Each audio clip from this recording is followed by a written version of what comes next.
Nabi Shallallahu Alaihi Wasallam bersabda di sini dari hadis yang dikeluarkan oleh Imam At-Tirmidzi dan dihasankan oleh beliau. Ala inna dunya mal'unatun,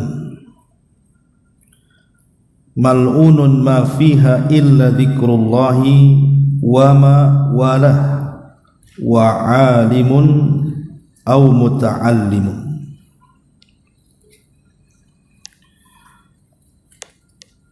Kata Nabi sallallahu alaihi wasallam, ketahuilah bahwa sesungguhnya dunia ini adalah terlaknat dan segala apa yang ada di dalamnya pun terlaknat, kecuali orang-orang yang berzikir kepada Allah kemudian melakukan amal saleh yang mengiringinya, atau seseorang yang berilmu atau orang yang berusaha untuk mempelajari ilmu.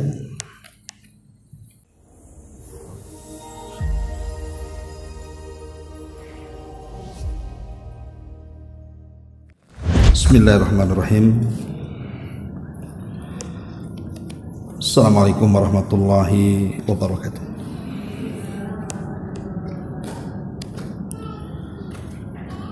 Alhamdulillah wassalatu wassalamu ala Rasulillah wa ala alihi wa sahbihi wa mawalah wa la hawla wa la quwata illa billahi wa ba'd. Alhamdulillah, di pagi ini kembali kita bisa duduk di Masjid Sukajadi dan kita melanjutkan kajian masih membahas kitab 175 Jalan Menuju Surga Allah Subhanahu wa Ta'ala, dan kita masuk pada poin ke-16. Kita baca hadisnya baru kita terangkan.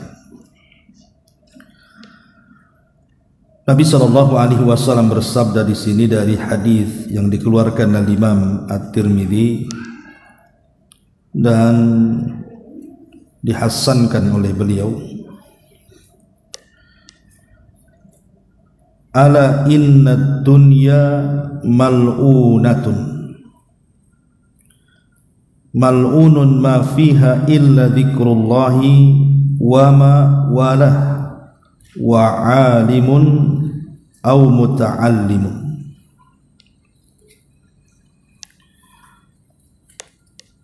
Kata Nabi sallallahu alaihi wasallam, ketahuilah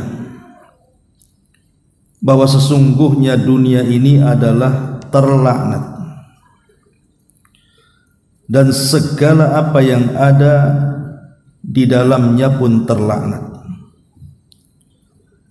kecuali orang-orang yang berzikir kepada Allah kemudian melakukan amal saleh yang mengiringinya, atau seseorang yang berilmu atau orang yang berusaha untuk mempelajari ilmu.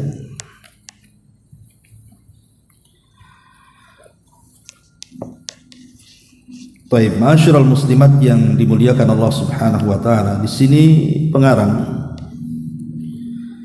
membuat bab penjelasan bahwa sungguh keutamaan dunia hanyalah dengan zikir kepada Allah, kemudian juga amal saleh dan juga ilmu.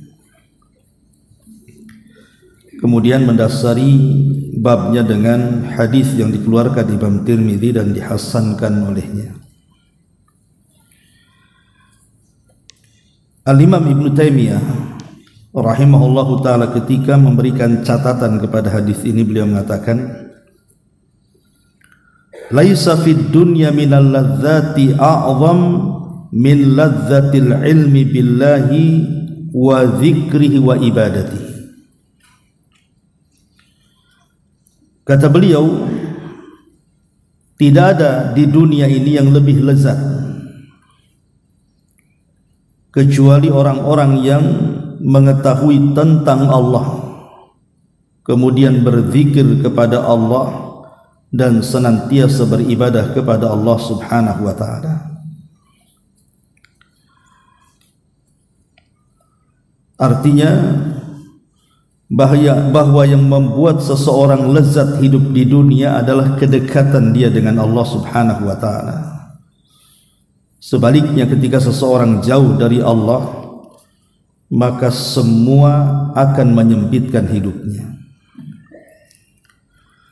Nabi SAW di sini mengatakan bahwa dunia ini terlaknat.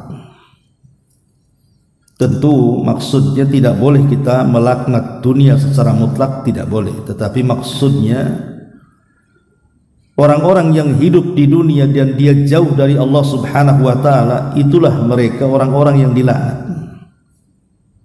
Jadi hidupnya mereka di dunia itu penuh dengan laknat. Sedikit kita cerita tentang masalah dunia. Ma'asyiral muslimat yang dimuliakan Allah Subhanahu wa taala. Kita tahu bahwa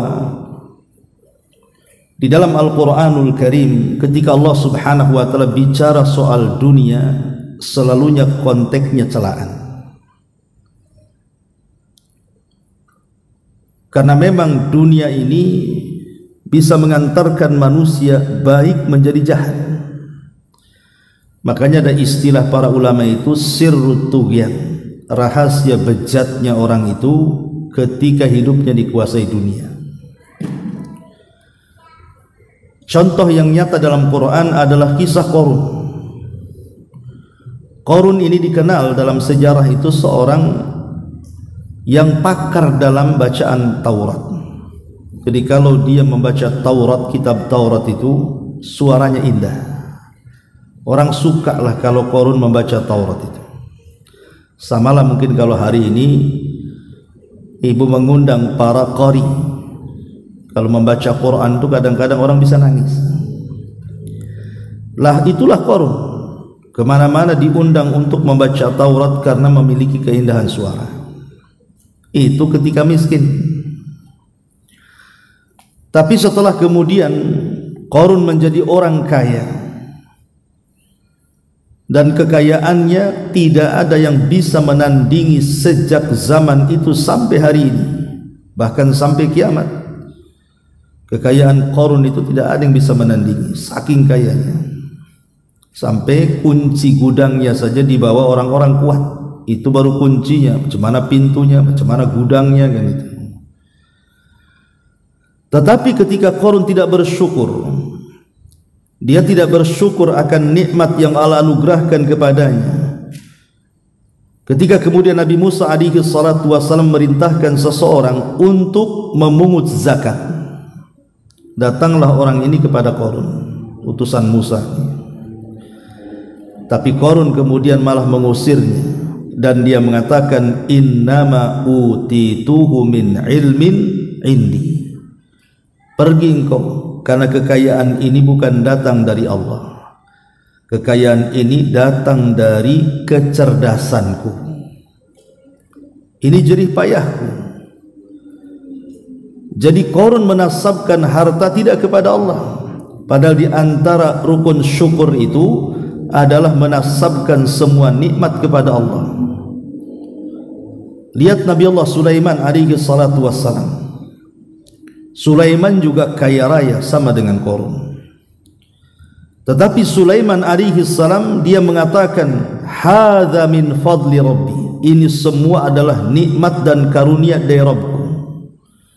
Sulaiman tidak menasabkan kekuasaan dan hartanya kepada dirinya, tapi dia nasabkan semua datang dari Allah Azza wa Jalla.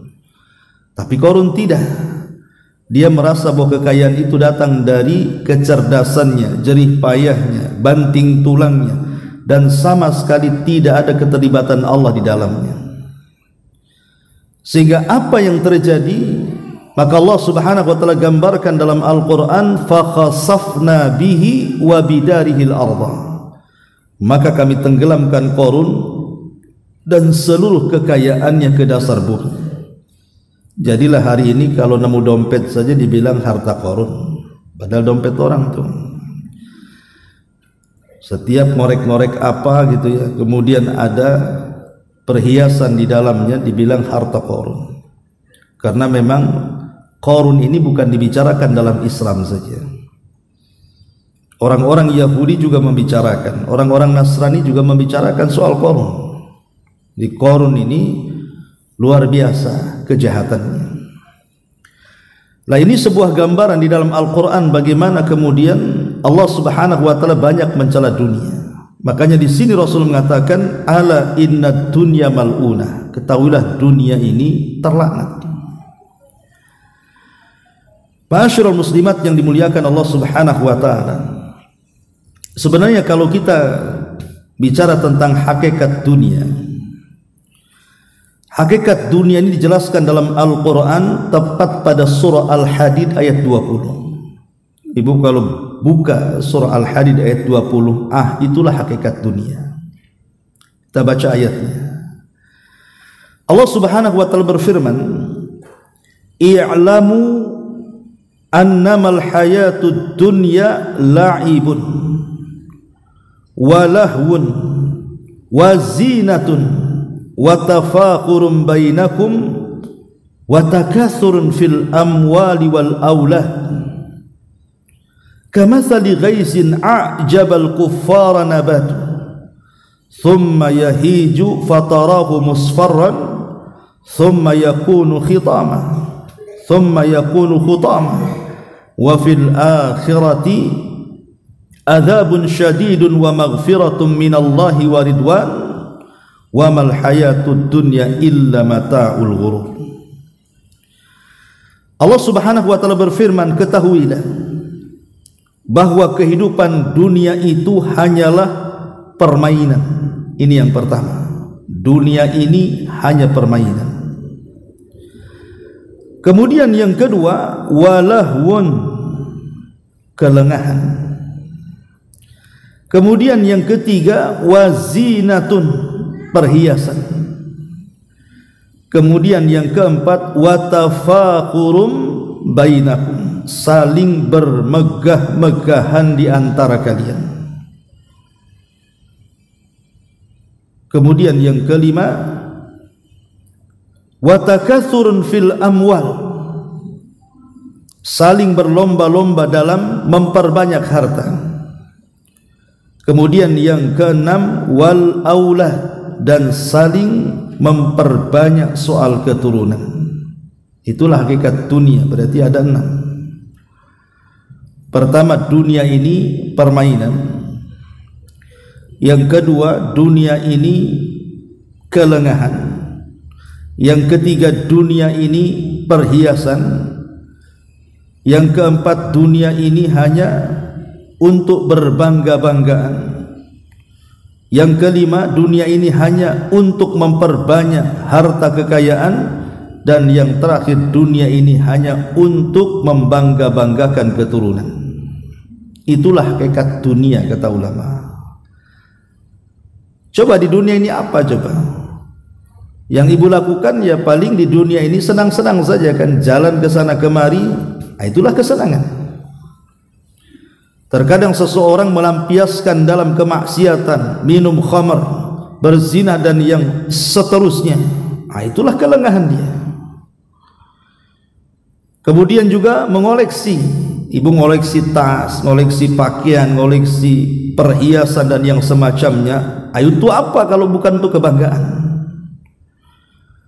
Ataupun mungkin ibu berlomba-lomba untuk membangun rumah bagus-bagus, membeli kendaraan yang cantik-cantik. Itu untuk apa kalau untuk bermegah-megahan saja? Kemudian juga memperbanyak harta karena tidak pernah cukup tuh. Dan juga berbangga dengan keturunan. Lah dunia ini berkisar ini saja sebenarnya. Makanya di ujung ayat Allah Subhanahu wa taala mengatakan, wa mal hayatud dunya illa mata'ul ghurur. Ingatlah kehidupan dunia itu hanyalah kesenangan yang menipu kepada siapapun. Ma'asyiral muslimat yang dimuliakan Allah Subhanahu wa taala, hakikat dunia, ulama mengatakan at-tajmi' wa tafriq. Apa at-tajmi'? Tajmi itu artinya ibu kumpulkan banyak-banyak. Kemudian setelah terkumpul dunia ini, at-tafriq, ibu tinggalkan pula dunia itu.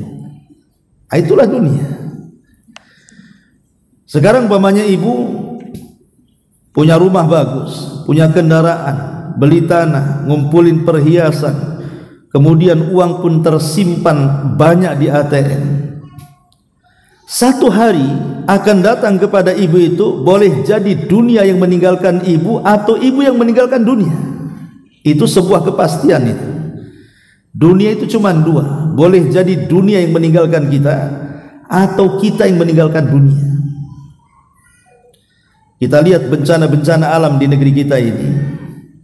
Saya pernah waktu gempa di Lombok itu, kebetulan ada amanah untuk memberikan ke sana. Subhanallah, itu satu kabupaten rata dengan tanah. Rumah-rumah yang bertingkat, tidak ada yang bisa dihuni. Bahkan yang masih tegak saja orang masuk kemudian tidur di dalam itu tidak berani. Mereka harus tidur di tenda-tenda. Kemudian sebelumnya kita lihat tsunami Aceh, kemudian gempa di Jogja, kemudian banjir di mana-mana gitu kan. Lihat rumah-rumah yang megah itu tidak bisa dihuni lagi. Itu artinya dunia yang meninggalkan kita tuh. Atau tiba-tiba kemudian mobilnya hilang, dicuri, berangkasnya dibobol, dan begitu seterusnya. Atau orang-orang yang kita cintai lebih dulu meninggalkan kita. Itulah dunia meninggalkan kita. Atau mungkin yang kedua, kita pula yang meninggalkan dunia. Rumah sudah cantik, kendaraan sudah mewah, tanah pula sudah luas, habis itu kita tinggalkan pula tuh perhiasan. Dunia ini jadi rebutan ahli waris. Ahli warisnya dapat dengan cara halal dari kita. Kita pula kemudian ditanya-tanya di akhirat, dari mana kau dapatkan harta itu, kemana pula kau belanjakan? Coba, kan berat tuh. Makanya kemudian Nabi mengatakan, inna dunya mal'una, dunia ini terkadang terlaknat bagi kita, karena hakikatnya dikumpul-kumpulkan, habis itu pula ditinggalkan. Yang celakanya lagi, terkadang orang ini belum meninggalkan dunia, artinya dia masih hidup di rumah megahnya, masih memandang kendaraan mewahnya, tapi dia tidak bisa apa-apa. Boleh jadi jalan di taman indahnya, untuk ke sana saja butuh orang yang menuntunnya. Lalu apa coba nikmatnya kalau seperti itu? Dia lelah letih ya, dari kecil dia kumpulkan harta itu, setelah dapat tidak bisa dinikmati. Naik mobil saja harus disopiri. Lah ini belum mati padahal, cemana pula sudah mati. Lah dari sini maka Nabi ingatkan sekali lagi, ala inna dunya mal'una, ingat dunia ini terlaknat.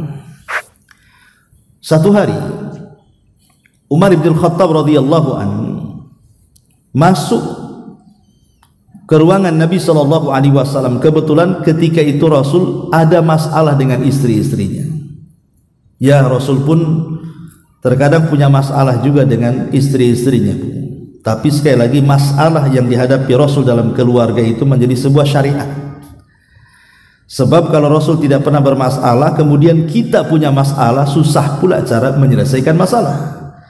Tapi ketika Rasul ada masalah, kemudian Rasul menyelesaikan masalah, oh kita bisa mencontoh cara penyelesaiannya dari Nabi SAW. Apa masalah Nabi? Jadi sebagian istri Nabi SAW itu protes sama Nabi, minta supaya tambahan belanjanya ditambah. Rupanya tabiat wanita itu sama saja sejak zaman Nabi sampai hari ini, pasti minta tambahan belanja kan, Bu. Kalau bisa kan tambah. Istri Nabi juga sama, Bu. Ya, juga pengen hidup agak senang. Ya, mereka manusia juga, kita tidak bisa. Pengen juga hidupnya enak kan itu. Tetapi Nabi SAW kan sudah berusaha keras menghidupi keluarganya, dan itulah kemampuan Nabi SAW. Sehingga Rasul marah. Akhirnya Nabi SAW pun kemudian tidak menggauli istrinya hampir 1 bulan. Dia pindah ruangan, tidak mau hidup bersama istrinya. Sehingga kemudian tersebar isu bahwa Nabi SAW menceraikan istri-istrinya. Disinilah kemudian marahlah para mertua. Abu Bakar marah sama Aisyah, disangka Aisyah biang keroknya. Kemudian Umar juga marah sama Hafsah, disangka Hafsah pula biang keroknya. Akhirnya kemudian para mertua ini mendatangi Nabi. Nah, salah satunya Umar ibn Khattab radhiyallahu anhu. Dia datang kepada Nabi SAW untuk mempertegas betul nggak dia menceraikan putrinya. Begitu juga Abu Bakar dan yang lainnya. Ketika Nabi SAW sedang tertidur, dan Nabi SAW tertidur itu dialas dengan pelepah kurma. Jadi tikarnya itu pakai anyaman pelepah kurma. Jadi kalau Rasul bangkit dari tidur itu, bekas anyaman pelepah kurmanya itu ngecap di badannya. Jadi Umar bin Khattab radhiyallahu anhu melihat kenyataan seperti itu, dia menangis. Macam mana pula orang nomor satu di dunia, tidak ada manusia yang lebih mulia di kolong langit melebihi Nabi, kok hidupnya seperti ini? Sementara Umar ini seorang tujar pedagang. Dia biasa di zaman jahiliyah mendatangi Persia, bagaimana megahnya seorang Raja Kisra. Dia biasa datang ke Romawi, dia melihat bagaimana megahnya Raja Kaisar, bagaimana dengan Najasyi dan raja-raja dunia yang lainnya. Sementara Rasul seperti ini kondisinya, padahal dia harus lebih dibandingkan mereka. Jadi Umar menangis melihat Nabi SAW seperti itu. Kemudian Umar mengatakan, "Ya Rasulullah, tidakkah engkau seperti raja-raja itu? Mereka punya singgasana, punya kasur yang empuk, punya dayang-dayang. Kenapa engkau mempersulit diri seperti ini?" Maka Nabi SAW mengatakan, "Ya Umar, redhakah engkau, sukakah engkau bahwa kemuliaan-kemuliaan yang harusnya Allah persembahkan untuk kita di sorga, Allah berikan kepada kita di dunia? Ataukah kita memilih kesenangan itu di dunia dengan tidak mengharap kesenangan di dunia? Apakah dengan cukup kita ini mengharap kesenangan di akhirat dengan merasakan kondisi seperti ini di dunia?" Maka Umar radhiyallahu anhu pun terdiam.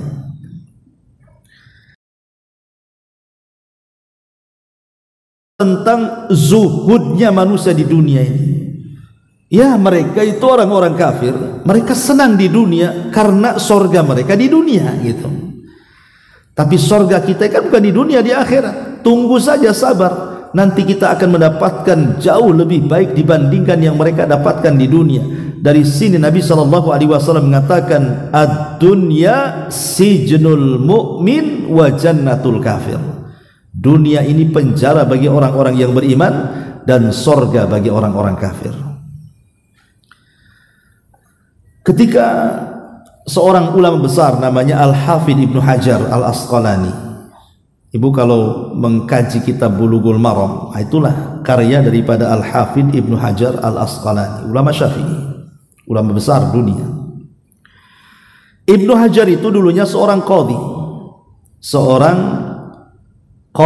di Mesir. Dialah yang suka memutuskan perkara orang-orang Mesir, qadhi hakim. Jadi satu hari Ibnu Hajar Al-Asqalani ini dia jalan-jalan ke pasar. Namanya dia seorang ulama besar, murid-muridnya banyak gitu ya. Kemudian dia ke pasar bawa kuda, karena kendaraan di zaman itu kan pakai kuda, pakai unta kan. Jadi dengan pakaian kerajaan yang megah gitu ya, ke pasar dia belanja. Oh, datang murid-muridnya dari mana-mana. Lah rupanya di pojok pasar itu ada orang Yahudi memperhatikan gerak-gerik ulama ahli sunnah ini, Ibnu Hajar Al-Asqalani ini. Kemudian merenunglah orang Yahudi ini di pojok pasar itu. Itu siapa kok? Kendaraan kemudian dihormati orang, enak kali hidup dia. Karena orang Yahudi ini sudah kafir, belangsak lagi hidupnya, miskin ya. Jadi orang Yahudi miskin ini akhirnya ngomong sama kawannya yang muslim itu, dan dikatakan, "Wahai fulan, kamu tahu siapa orang itu? Enak kali hidupnya." Maka seorang muslim ini yang merupakan muridnya Ibnu Hajar juga mengatakan dia guru kami. Dia Ibnu Hajar Al-Asqalani, dia hakim kami di sini. Kemudian Yahudi miskin dia mengatakan kepada yang muslim ini, bisa enggak kau antar aku ngobrol dengan dia? Kata seorang muslim, oh tentu bisa, saya bisa antar kau ke tempat dia. Akhirnya kemudian Yahudi miskin ini diantar oleh muridnya Al-Imam Ibnu Hajar, kemudian menemui sang imam besar dunia ini. Setelah ketemu, di situ terjadi dialog empat mata. Kata Yahudi ini, wahai imam, hidupmu kok senang sekali? Kamu memiliki kendaraan yang bagus, pakaian yang megah, dihormati manusia, dapat gaji dari pemerintah, kurang apa hidupmu? Kemudian dia mengatakan, wahai imam, saya ingin bertanya satu perkara. Saya dengar dalam agamamu, nabimu mengatakan ad-dunya sijnul mu'min wa jannatul kafir. Dunia ini penjara bagi orang yang beriman dan sorga bagi orang kafir. Apa enggak terbalik katanya? Dia mengatakan, apa tidak terbalik kan katanya? Maksudnya, dalam pandanganmu, kata orang Yahudi ini, pasti kau katakan aku ini kafir karena aku ini Yahudi. Tapi lihat kehidupanku kok susah kayak gini katanya. Bagiku dunia ini penjara, tidak ada surga-surganya katanya. Tapi engkau ini bagimu adalah menurut pandanganmu kan ini seorang muslim, seorang mukmin. Katanya seorang mukmin itu dunia penjara bagi dia. Kulihat kau tidak di penjara, kau senang hidupnya. Macam mana dengan hadis itu? Akhirnya Ibnu Hajar Al-Asqalani menjelaskan tentang posisi hadis itu kepada Yahudi fakir ini. Dia mengatakan sini, saya akan kasih tahu makna hadis itu. Kemudian kata Al-Hafidz Ibnu Hajar, tahukah kamu ketika Nabi SAW mengatakan bahwa dunia itu penjara bagi orang yang beriman, aku gini-gini, kata Al-Hafidz Ibnu Hajar, walaupun dalam pandanganmu aku ini senang menggunakan kendaraan, digaji pemerintah, dengan pakaian yang seperti ini, dihormati manusia, tapi dunia bagiku itu masih penjara. Kenapa? Karena aku belum bisa meninggalkan sholat, aku belum bisa meninggalkan puasa Ramadan, aku belum bisa meninggalkan zakat, aku belum bisa meninggalkan haji, aku belum bisa meninggalkan ibadah-ibadah yang Allah perintahkan dan Allah wajibkan kepadaku. Artinya aku masih terpenjara dengan perkara-perkara itu. Kemudian kata Al-Hafidz Ibnu Hajar Al-Asqalani, tapi engkau, maksudnya engkau tu Yahudi fakir, sesusah-susahmu kau di dunia dibandingkan dengan neraka yang menunggumu, dunia itu sorga bagimu katanya. Sebab kalau kau masuk neraka, kondisinya lebih menakutkan lagi. Kau ini masih sorga, beda dengan aku di sini, kata Al-Hafidz Ibnu Hajar. Sesenang-senang aku di dunia menurut pandanganmu, di sorga jauh lebih senang lagi katanya. Maka dari sini Bu yang dimuliakan Allah Subhanahu wa taala, bahwa dunia ini adalah penjara bagi orang-orang yang beriman. Maksudnya penjara di sini karena kita belum bisa bebas, masih ada hukum-hukum taklif yang harus kita lakukan. Ibu tidak bisa sembarangan meninggalkan sholat. Kalau meninggalkan sholat bisa kafir. Jadi masih terpenjara dengan perintah-perintah dan menjauhi larangan. Sampai kapan itu? Ya sampai menjemput kematian lah. Adapun ke masalah topik tadi, kenapa kemudian dunia ini begitu dicela oleh Nabi SAW? Ada beberapa poin yang ingin saya jelaskan. Pertama Bu, karena mencintai dunia berarti mengagungkan dunia. Sementara mengagungkan yang hina itu tidak pantas. Kalau hendak mengagungkan, maka agungkan yang mulia. Dunia ini hina, kenapa diagungkan? Sementara akhirat itulah kemuliaannya di situ. Yang kedua, Allah Subhanahu wa taala mengutuk dan murka. Dan juga Nabi sallallahu sampai Nabi sallallahu alaihi wasallam lewat, ada bangkai kambing. Bangkai kambing ini cacat. Kalaupun seandainya dia hidup, dia cacat. Mungkin ekornya putus atau telinganya robek, pokoknya cacat. Kalaupun hidup dia cacat. Tapi dia sudah jadi bangkai. Jadi Nabi SAW mengatakan kepada para sahabat, mau enggak kalian membeli bangkai kambing ini? 1 dinar saja atau 1 dirham saja. Sahabat mengatakan, Rasul, walaupun dia hidup kami tak mau, katanya. Jangan lagi bangkai, hidup pun kami tak mau 1 dirham itu. Maka Nabi SAW, maka kondisi jauh lebih buruk daripada bangkai kambing ini. Lihat, kata Nabi, bahwa dunia itu jauh lebih buruk dibandingkan bangkai kambing ini. Sebab gini, Bu, Nabi mempermisalkan dalam hadis yang lain, jikalau ada 2 serigala, dua-duanya lapar nih serigalanya, belum makan 3 hari, tiba-tiba ada seekor domba. Kira-kira serigala ini menerkam domba itu tidak? Pasti menerkamnya. Kira-kira mencabiknya tidak? Pasti mencabiknya. Kira-kira memakannya tidak? Pasti memakannya. Namanya serigala lapar. Maka Nabi SAW, sesadis-sadisnya 2 serigala, ketika kemudian mencabik-cabik buruannya, itu tidak lebih sadis dibandingkan orang yang mengejar dunia. Lihat permisalan Nabi. Jadi buruannya, dicabik betul tuh buruannya.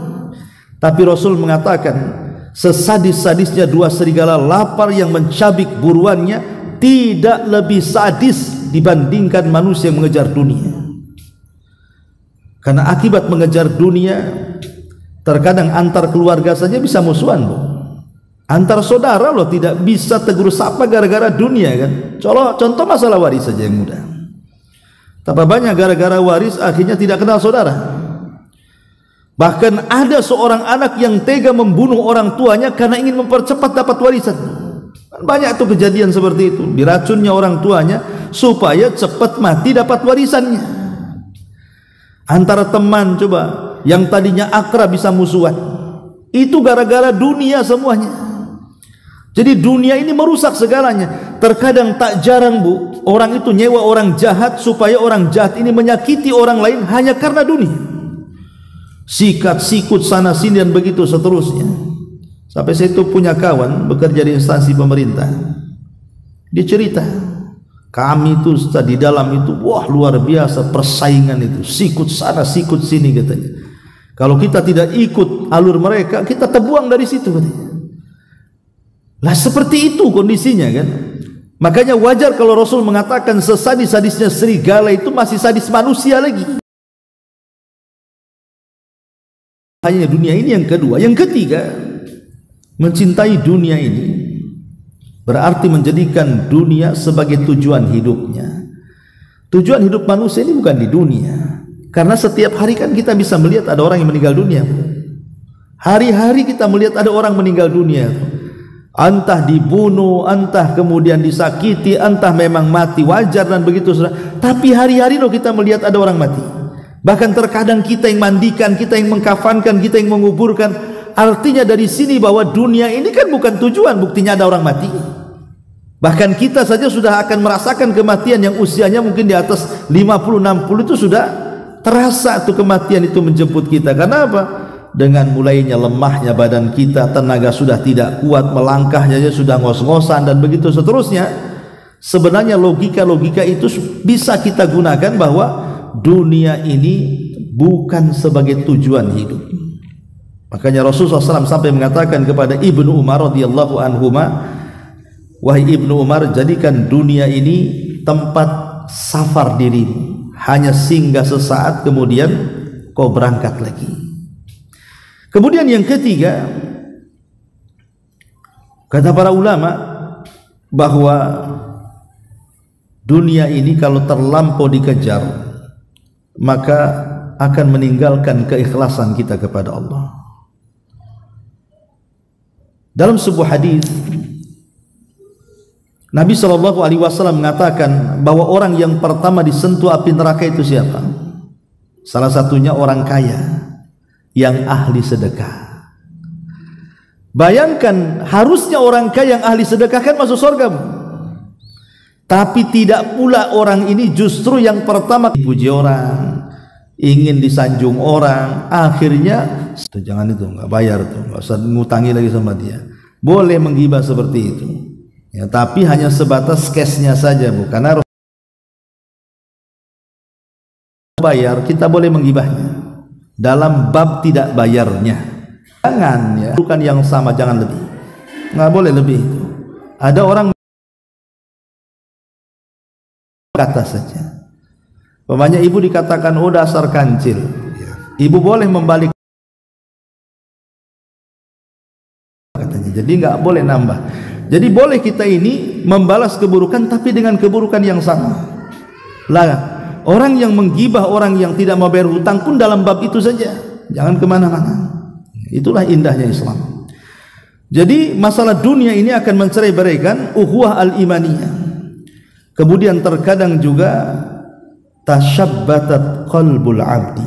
Gara-gara dunia ini orang tidak bisa tenang hidupnya. Ada sebuah hadis yang bagus sekali. Hadis ini memang dilemahkan para ulama tapi maknanya benar.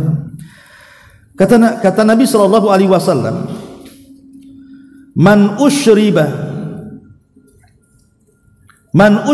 qalbuhu hubbud dunya, atau man ashraba qalbahu hubbad dunya iltata minha bisalathin, kata Rasul.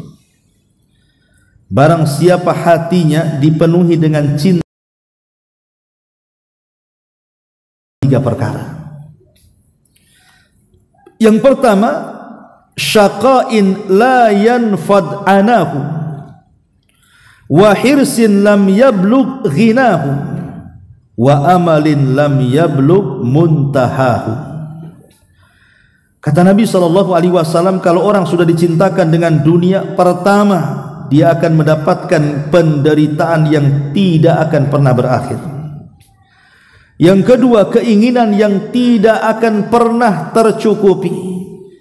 Yang ketiga, cita-cita yang tidak akan pernah ada ujungnya.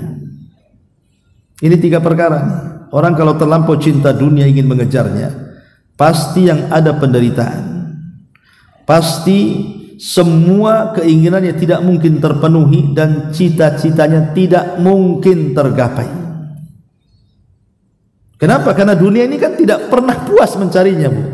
Siapa yang bilang puas itu? Saya itu punya kawan, dia tukang bangunan. Kebetulan dia bekerja juga bangun di pesantren itu. Dicerita dia, dulu Ustadz saya waktu masih awal-awal ke Batam, jadi ya saya kerja bangunan seperti ini. Saya bercita-cita kalau saya sudah punya rumah nggak ngontrak, punya mobil minimalnya mobil pick up gitu ya, itu sudah cukup katanya. Sekarang keinginannya sudah dipenuhi Allah tuh. Dia cerita sama saya itu, alhamdulillah Ustaz, saya sudah bisa beli rumah, nggak lagi ngutang katanya. Saya pun sudah bisa beli pick up katanya, ya. Tapi kayaknya saya masih kurang. Kalau bisa beli tanah lagi sebelah sana kan begitu, Bu, ya. Orang itu tidak mungkin puas karena Allah yang mengatakan jama'a mala wa addada yahsabu anna malahu akhlada. Orang itu loh kalau sudah ngumpul-ngumpulkan harta itu pasti akan dihitung tuh hartanya. Kalau sudah dihitung hartanya pasti minta tambah. Contoh, ibu sudah punya kos-kosan 10 pintu. Sebelahnya ada tanah kosong. Pasti ditanya tuh tanah kosong itu, ini tanah kosong siapa, mau dijual nggak? Mesti itu, ya. Nanti ini sudah kebeli, Bu, dibangun lagi tuh, mungkin sampai 10 pintu lagi, mungkin tidak jauh dari situ ada lagi tanah kosong tuh, pasti ditanya lagi tuh tanah kosong siapa tuh. Akan seperti itu, karena Rasul yang mengatakan orang itu loh baru puas kalau sudah ditimbun tanah. Kalau belum ditimbun tanah nggak akan puas, Ibu. Yang menjadikan berhenti manusia dari dunia itu tanah yang menimbunnya. Baru selesai angan-angannya. Jangan cari dunia, Bu. Orang yang nampaknya mencari akhirat, kalau tujuannya dunia itu tersiksa, Bu. Contoh nih, ibu nyumbang ke pesantren saya umpamanya, anggap saja 20 juta ini Ustadz untuk pembangunan pesantren. Jadi saya tidak doakan ibu, cuman syukron jazakumullah khairan umpamanya kan. Itu kepikiran tuh sama ibu tuh, kok Ustadz cuman syukron jazakumullah khairan katanya. kok tak ada doa panjang-panjang kek, nama saya disebut di grup kek kan itu. Kan itu tak nampak di situ. Oh, tahu kayak gini 1 juta saja besok saya sumbang. Kan itu tersakiti, Bu. Karena tidak ikhlas kan. Karena tidak ikhlas itu padahal jelas-jelas itu urusan akhirat, tapi karena tujuannya dunia, sakit hati dia. Macam mana kalau hanya lah dari sini, makanya wajar kalau Nabi SAW mengatakan syaqain la yanfad anahu, kata Rasul, penderitaan yang tidak akan pernah berakhir selamanya, menderita dia. Kemudian wa hirsin lam yablughinahu, dan juga keinginan yang tidak akan pernah terpenuhi. Ibu kalau seandainya ibu berbuat baik, kemudian semua orang ingin memuji ibu, bisa? Tidak bisa. Karena keredoan manusia itu, kita mencari redho manusia itu sesuatu yang mustahil didapat. Ibu ini di sini umpamanya untuk mendapatkan pujian 1 jemaah pengajian, lah ibu melakukan kebaikan umpamanya, belum tentu semua orang suka, Bu. Orang yang berbuat baik saja tidak semua orang suka. Kalau tujuan berbuat baik itu supaya dapat pujian orang, karena yang namanya ridho nas ghayatun la tuhsa, kata ulama, ridho manusia itu cita-cita yang mustahil kita dapat. Orang berbuat baik saja ikhlas karena Allah, tidak semua orang suka, apalagi orang buat jahat. Lah itulah dunia. Lah dunia ini terkadang, kata Nabi SAW, wa hirsin la yablugh ghina, keinginan yang tidak akan mungkin terpenuhi secara maksimal. Ada saja kekurangannya dunia itu. Ibu saja bangun rumah nih, udah digambar cantik-cantik kan gitu. Di tengah jalan nggak jadi, Pak tukang, ini bongkar nih, ini ganti nih, sebelah sini ruangannya. Itu padahal sudah awalnya sudah digambar cantik-cantik, itu sudah menghayal rumahnya kayak gitu, sudah dibangun, ada aja yang dirobah tuh. Karena memang dunia ini tidak pernah memuaskan hati. Kemudian kata Rasul, wa amalin la yablugh muntaha. Kemudian juga kata Nabi, cita-cita yang tidak mungkin tergapai. Dan banyak lagi lah kalau cerita dunia. Taib. Kita balik kepada hadis yang kita bahas. Di sini Nabi SAW mengatakan, ala inna dunya mal'unatun mal'unun ma fiha illa dzikrullahi wa ma'walahu wa alimun au muta'allimun. Ketahuilah bahwa sesungguhnya dunia ini adalah terlaknat, dan segala apa yang di dalamnya pun terlaknat, kecuali zikir kepada Allah Subhanahu wa taala. Kecuali zikir kepada Allah Subhanahu wa taala, kemudian amal saleh yang mengiringi zikir tersebut, dan juga seseorang yang berilmu atau mempelajari ilmu. Masyarul muslimat yang dimuliakan Allah Subhanahu wa taala, bicara tentang zikir. Zikir itu kan ada 3 bentuk, Bu. Dan semua zikir itu pasti menenangkan hati. Tidak ada zikir yang tidak menenangkan hati. Disebutkan dalam kitab para ulama ketika menjelaskan tentang keutamaan dan bentuk-bentuk majelis zikir. Pertama, majelis zikir adalah taman dari taman-taman sorga. Seperti ibu hari ini duduk di sini, itu hakikatnya ibu sedang duduk di taman sorga. Cuman tak nampak aja tamannya kan. Maksudnya seperti duduk di taman sorga. Karena biasanya orang kalau terbiasa duduk di majelis ilmu seperti ini, pasti, Bu, akan tenang hidupnya. Artinya dia tidak mungkin gusar, pasti akan nyaman hidupnya kan. Mendengarkan kira-kira apa nih, ngomong apa nih Ustadz nih kan. Dia serius. Coba ibu bawa kawan, tidak pernah duduk di majelis ta'lim, bawa saja ke sini. Apa enggak goyang-goyang pantatnya, Bu? Kapan Ustaz, lama kali ini udah. Karena tidak terbiasa duduk masalahnya. Kalau ibu kan ibarat ikan dicemplungkan ke air kan, tenang aja dia. Kalau kawan ibu yang tidak pernah duduk di majelis taklim, itu kayak burung dimasukkan sangkar tuh, mau keluar aja dia. Nah, seperti itulah orang kalau sudah cinta dengan ilmu, maka dia akan cinta dengan majelis zikir. dengan duduk di tempat-tempat berzikir. Adapun bentuk-bentuk yang pertama, duduk bersama-sama, ya masing-masing berzikir, itu juga termasuk majelis zikir. Jadi sama-sama dengerin kajian, atau ibu mungkin berzikir sendiri, membaca tasbih, takbir, tahmid dan begitu seterusnya. Itu disebut majelis zikir. Kemudian juga yang kedua, jika ibu kemudian membaca Al-Quran, duduk, ya, maka itu pun termasuk ibu itu bermajlis di majlis zikir namanya. Atau yang ketiga, mempelajari halal dan haram, seperti ini yang saya katakan di awal tadi, ya, mempelajari halal haram, ini boleh, ini tidak, ini perintah, ini larangan dan begitu seterusnya. Itu semua adalah bicara soal majlis zikir. Atau mungkin yang tidak bentuknya majelis, ibu pulang dari sini zikir sendirian, ketika di jalan, ketika di pasar, ketika di rumah dan begitu seterusnya. Lah zikir inilah yang akan memanfaatkan hidup kita di dunia. Makanya ada istilah hadis Nabi SAW apa? Sabaqal mufarridun. Apa sabaqal mufarridun itu? Jadi kalau ibu pulang dari sini berdua nih naik motor boncengan, ini yang sopirnya yang di depan, dari mulai sini sampai rumah lisannya terus mengucapkan subhanallah walhamdulillah wala ilaha illallah Allahu akbar, atau subhanallah bihamdi subhanallah, terserah zikir apa. Yang di belakang sibuk pegang handphone, entah tengok apa kan, sama-sama sampai rumah. Lah kata Nabi SAW, sabaqal mufarridun, orang-orang yang lisannya tidak pernah berhenti dari zikir, justru dia akan masuk surga dibandingkan kawannya yang diam.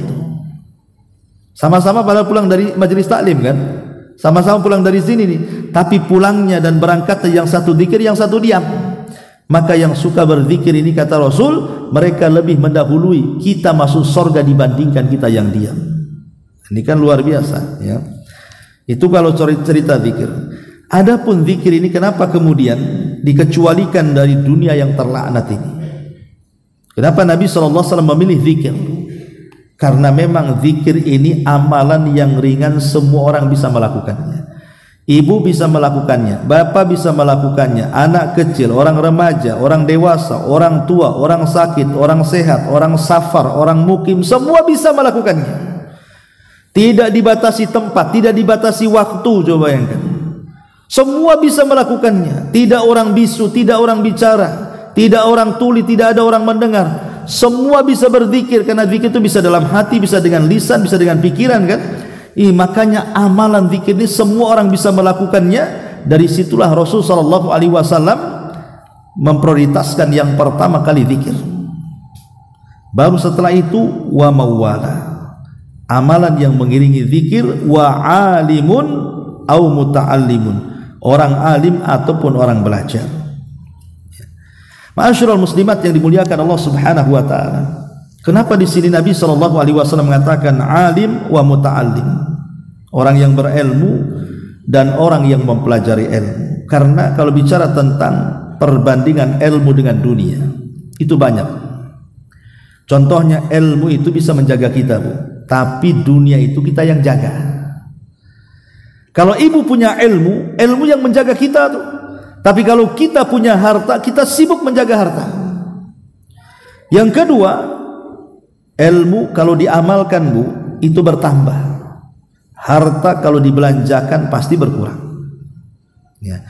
Ilmu akan menjadi hakim yang memberikan hukum kepada kita, sementara harta itu menjadi objek hukum, dia yang terkena hukuman, ya. Kemudian mencintai orang yang berilmu itu bagian daripada ibadah, tapi mencintai harta ini bisa menyesatkan orang. Kemudian juga ilmu menjadikan orang pemiliknya menjadi seseorang yang ditaati, dijadikan contoh. Tapi orang-orang kaya justru terkadang dihujat dan tidak dijadikan contoh, apalagi dia bakhil. Kemudian juga harta ataupun orang-orang yang berilmu itu,